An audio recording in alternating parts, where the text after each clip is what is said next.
Proposals are critical to your success on Upwork. A proposal is many times the very first impression a potential client will have of you, and a bad proposal will eliminate you from consideration.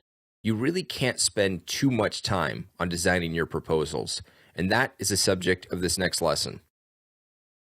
So I found a job that popped up in my feed, and this job is not necessarily a great fit for me, but for the purposes of showing you how to submit a proposal, this will work. And it actually has some red flags that I would like to point out. So it is a good one to use as an example. So the title of this job is Podcast Manager. Now the first red flag that I see is that it was posted 12 days ago. If you want to be successful on Upwork, especially at the beginning, it is important to submit proposals as early and as often as possible. And I really can't stress that enough. I've found that the faster I apply to a job, the higher the chance is that I'm actually going to be awarded that job. In fact, it's got to the point now that if I don't see a job within the first couple days of it being posted, I don't even apply. Now, the reason I don't want to apply is because I can only apply for so many jobs each month. Upwork works on a system called Connects, and you can see that I have 50 available Connects here, and it will cost me 2 of them to apply for the job. So that basically means that I have only 25 proposals that I can send out in this month. When next month starts, or at least towards the beginning of next month, those connects will reset and I will automatically have 60. Now at the time of this production, you can pay $10 a month and I believe you get 10 more connects per month, and then you can have the opportunity to actually buy more connects. I am not a huge fan of paying extra money just to apply for jobs. So I am on the free version. I get 60 connects per month, and that allows me to send 30 proposals per month. Now, 30 proposals is quite a few, but there have been times when I run out. And especially when you're getting started, you want to be sending out these proposals as early and as often as possible. So if you're doing it right, chances are you will run out of connects at some point. Okay, that's it for connects. Now let's dive into this job posting a little bit further. About the client, the payment method has not been verified. Yet another red flag. He or she has posted 3 jobs and they haven't hired anybody. Another red flag. And they're also a very new member, December 30th, 2015. So ordinarily, I probably would not even apply to this job. There's just too many red flags. It's been posted 12 days ago. The client is looking for an entry-level position. Their payment method is not verified, and they've never hired anybody, and they're new to Upwork. That's a lot of red flags, but for the sake of showing you how it's done, I'm going to apply for it anyway. Before we dive into the details of this job, the next thing I want to look at is how many people have applied for it so far. And you can see that 21 proposals have been submitted for this job. So let's take a look and see who has applied for it. So you get a list of names here, and the latest proposal came in just 3 hours ago. Now, if the name is in green, that means that link is clickable. And if I scroll over, this gentleman's information will come up. He is from Brazil, and he charges $50 an hour. And I talked about this in an earlier lesson, but this is just a great way to check out your competition. Anyways, let's get back to the topic at hand. So let's look at the details of this job. They are looking for a candidate that is capable of editing raw audio files, turning audio files into iTunes podcast, and managing the process of publishing the podcast and linking it to our website.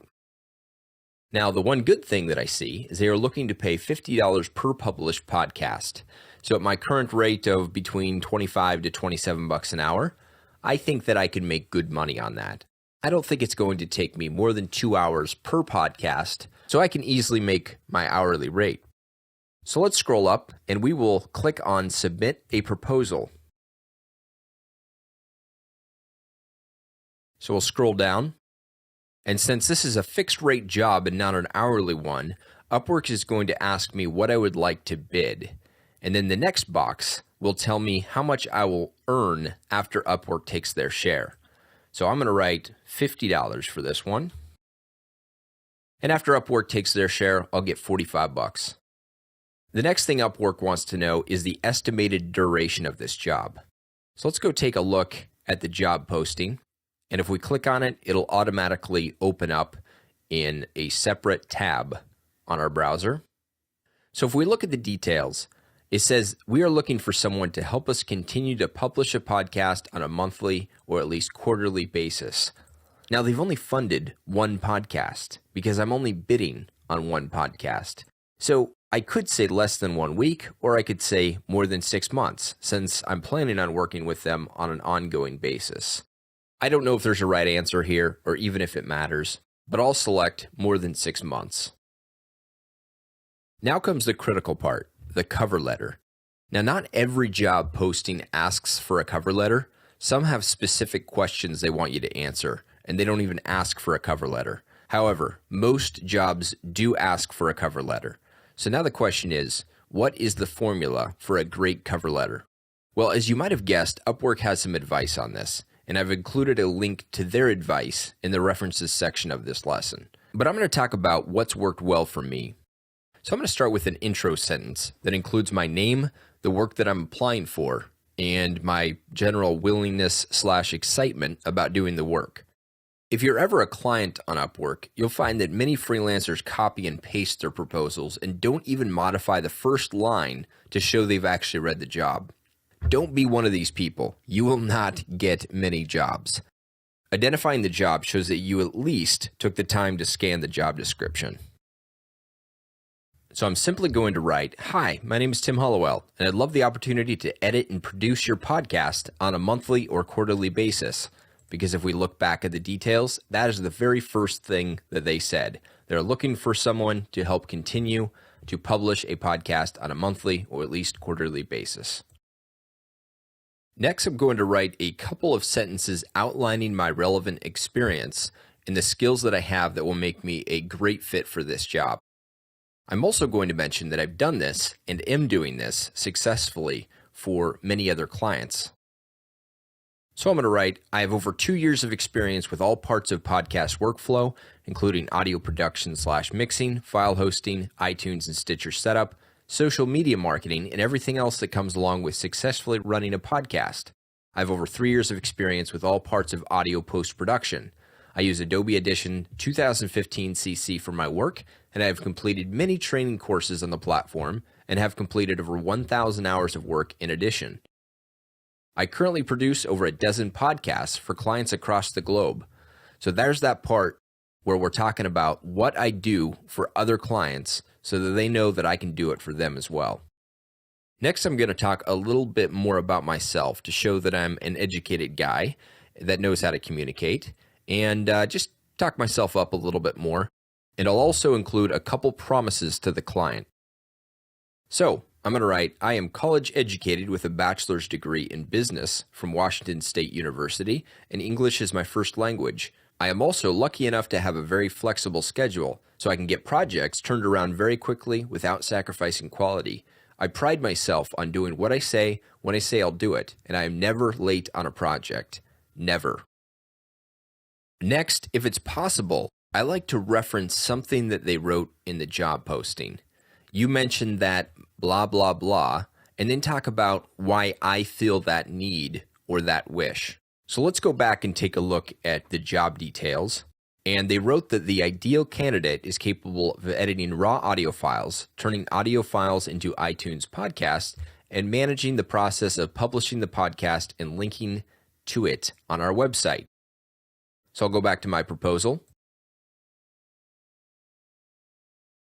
So I'll write, you mentioned that the ideal candidate is capable of editing raw audio files, turning audio files into a iTunes podcast, and managing the process of publishing the podcast and linking to it on your website. Your website. I currently do this entire workflow for a few of my clients, so I have no doubt that I could do this for you. And this is again to reinforce the idea that I do this for many other people, and I am more than capable for the client.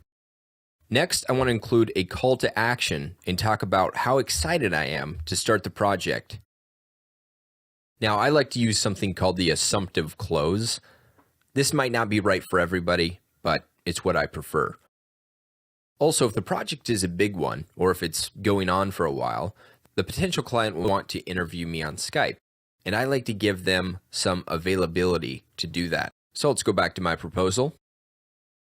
Since this is Tuesday, I'm going to write, I look forward to working with you. And if you have any questions for me, please feel free to message me directly. I am also available for a Skype interview tomorrow between 8 a.m. and 11 a.m. Pacific Standard Time, or on Thursday afternoon. If neither of those would work for you, just let me know what will. So I've included that assumptive close, and I've also given them some times that they can interview me via Skype, and I've also asked them to send me a message directly if they have any questions at all. So that's it. Then I'll just sign off and I'll say, thanks, and leave my name. Now, some jobs might ask you to include a specific word in the first line of your proposal. They do this because they want to weed out freelancers who just copy and paste their proposals.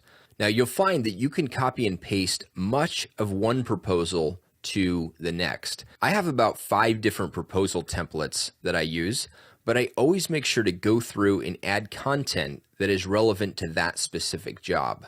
Other job postings may include questions like, what software will you use to complete this project? To a question like this, you'll want to not only name the software, but then give your client a quick overview of the experience that you have with it. When you're writing a proposal, try to put yourself in a potential client's shoes. What would you want to know if you were the one posting the job? What kind of person would you be looking for to fill that job? Now, your first attempt at writing a proposal will most likely not be your best one. I like to write 2 different proposals for the same type of job and then split test them, meaning I'll send 4 proposals of one type to 4 potential clients and 4 of the other to 4 more potential clients. You can also hire somebody on Upwork to proofread your proposals and make recommendations. In fact, I would highly recommend you do that because you'll get the experience of hiring somebody on Upwork, and that could be very helpful. Of course, you'll need to set up a client account to do that, but it's not a difficult process. So lastly, you can attach one file to your proposal. If at all possible, include an example of relevant work. Of course, if the work was for another client, you will need their permission. So in this case, it might be a good idea to attach another client's podcast. I'm not going to do that this time, but especially when you're first starting out, it's just further proof that you can do what you say you can. So before I hit submit, I just want to take a quick look to make sure that everything is in order before I submit the proposal. And everything looks good, so I will hit submit. I get a pop-up that's warning me that I'm submitting a proposal for a fixed rate project, and 3 things that I need to know about that.